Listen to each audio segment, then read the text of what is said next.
It's been 10 years since we had a constitution change and we had the new constitution. A lot can be said and a lot needs to be done still. But before the constitution was changed, there was a long protracted battle between the status quo and those who are agitating to get the constitution changed. Today, I want to take you back to a conversation I had with one eminent person who was at the forefront for the fight for change of the constitution. This was 11 years ago. His name is Professor Yash Pal Ghai. My name is Daniel Duwa. This is Kenyan Stories. Please enjoy my conversation with Professor Yash Pal Ghai from 11 years ago. The process is underway, the referendum and changing the constitution. I'm more interested in the legacy. What do you think is your legacy at this point? My legacy? Well, I don't have much of a legacy. I have been most of my life a law teacher. So my legacy are my books and my articles and my students. But I've also had opportunities to work in many countries on their constitution-making process. And so there are now, I would say, about 10 constitutions around the world, which I helped to draft. That's my legacy too. But more importantly, I think my ideas, the result of my research, reflection, which students read in many countries in the world, is my real legacy. Okay.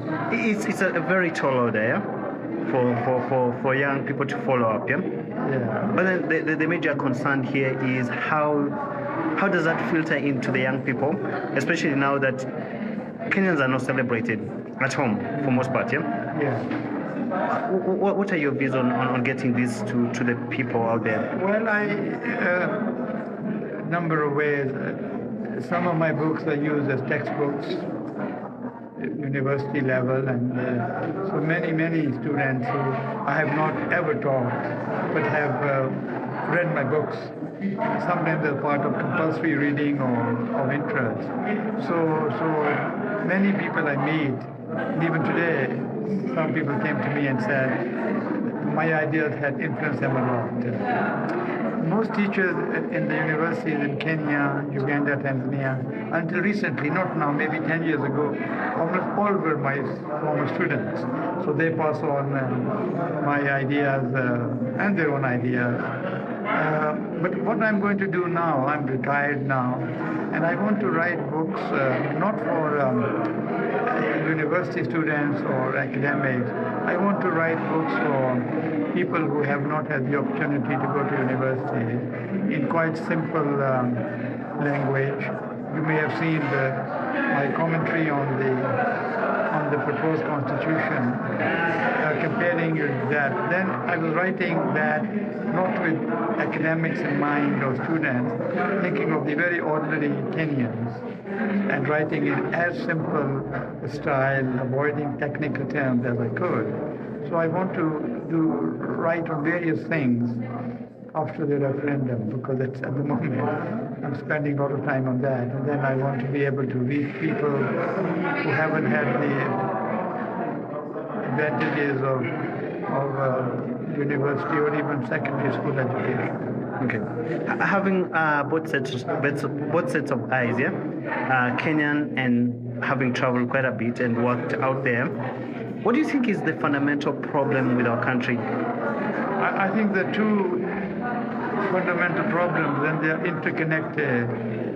One is tribalism, other is corruption. I think these are two fundamental problems.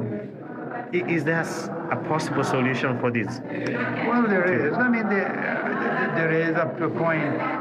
The proposed draft tries to deal with both these problems. But if politicians don't change, if after the constitution is adopted and we have elections, if the same people come back in power, then nothing much will change. So I would say a constitution opens up possibilities, but by itself can't do much. So I think what we need to do is to mobilize people, make them realize that just because somebody from their tribe has become president does not mean that they are really going to get better life. When we were in CKRC, we went to President Moi's constituency, and you won't believe it. His own constituents are telling they have had no benefit from 24 years of Moi. His friends, of course, his family benefit. I mean, I come from Central Province myself, and I remember as a child growing up in a place called Ruiru, not very far from here, people were living a much better lifestyle than today. And we have had, for most of that period, a lot of that period, Kikuyu presidents. What have they done for their own people? Nothing. But for the friends and the family, a lot. So people must begin to realize that they don't get any benefit by getting presidents from their own community.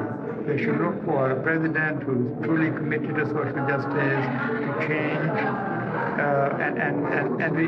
If we get only 10, 20 leaders with vision, a Mandela, a Gandhi, that'll make a big difference.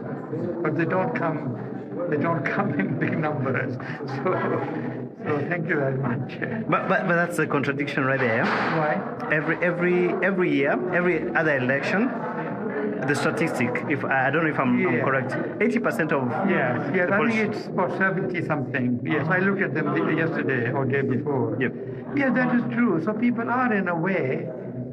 You're right. It is a contradiction. It's a good point because people do realize that these people are not reliable. But then I think they get carried away in the euphoria of election campaigns, and these people constantly create animosity. They say, if you don't vote with me, this Kellingen will come, or this Luo will come, or this Kamba will come, and then you will suffer, you see. I'm here to protect you. And people are a bit insecure. The land has been taken away, they don't have jobs.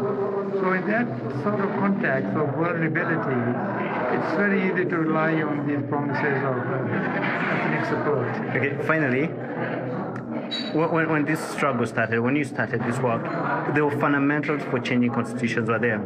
Yeah. The document right now is a compromise of different views. It is a compromise. Even our draft was all a compromise.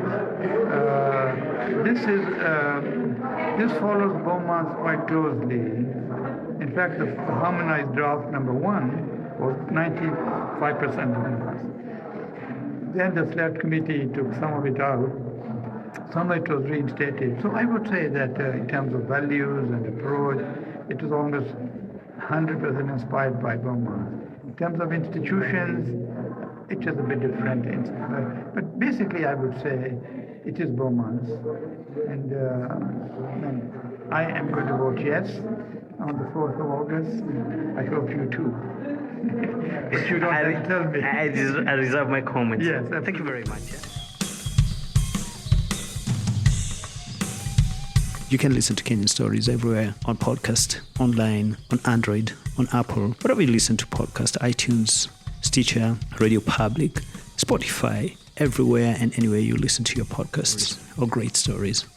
This is Kenyan Stories. Thanks for listening. Please like, subscribe, share with your families, with your friends, with your circles, and you can reach out to me, Daniel Duwa, Daniel, D-U-W-A. That's Daniel Duwa. I'm easy to find. Have a good one. Let's keep telling great stories.